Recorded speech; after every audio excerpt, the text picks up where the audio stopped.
All right.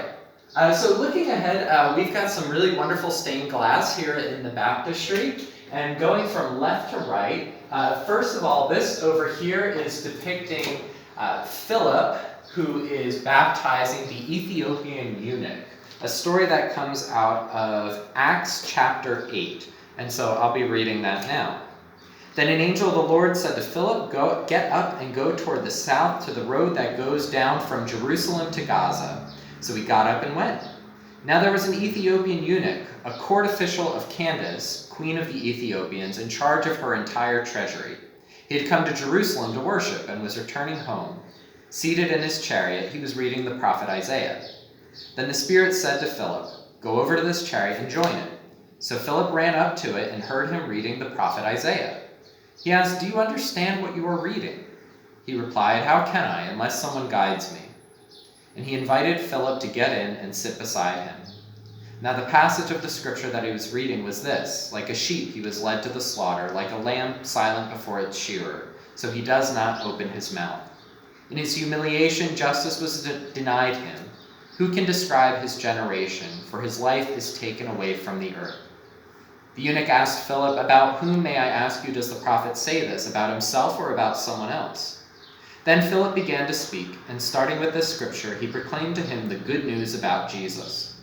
As they were going along the road, they came to some water, and the eunuch said, "Look, here is water. What is to prevent me from being baptized?" He commanded the chariot to stop, and both of them, Philip and the eunuch, went down into the water, and Philip baptized him. When they came up out of the water, the Spirit of the Lord snatched Philip away, and the eunuch saw him no more, and went on his way rejoicing. So this is a wonderful story about someone who, by many accounts, is sort of labeled as the outsider. Here's someone who has not received the promises of God before, so this is a Gentile. This is someone who's from a faraway land.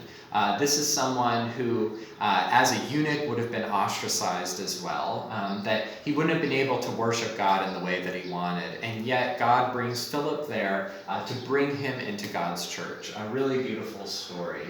And over here, sort of under the coats, there's a little star here, which is supposed to represent the Epiphany star, when the three magi followed the star to find the Christ child. And that is a reminder of God bringing in the Gentiles, people who were outside that original promise of God being brought in anew. And then moving over here to the next stained glass window, we have a depiction of John the Baptist, who is baptizing Jesus in the River Jordan.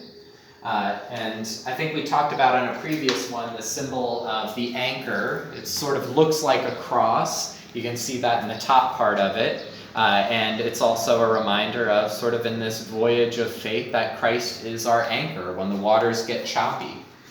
And then down here we have a depiction of St. John the Evangelist, who is different from John the Baptist. And the story goes that this is just a reminder, a little bit of a bonus where we get John who tells us one of the stories of Jesus' baptism in the Jordan.